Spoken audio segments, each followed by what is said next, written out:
కష్టములు పాపే తల్లి అష్టైశ్వర్యములొసగే తల్లి అష్టలక్ష్మిగా అవనిలో వెలిగే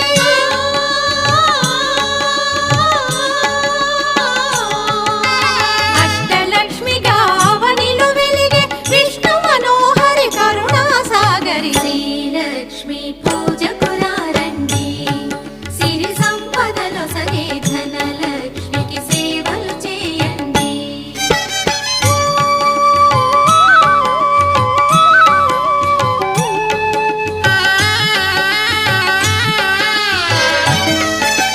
సౌభాగ్యములను గూర్చే తల్లి సౌభాగ్యలక్ష్మి ధన కనకాదులనొసగే తల్లి ధనలక్ష్మి ధనలక్ష్మి నోమును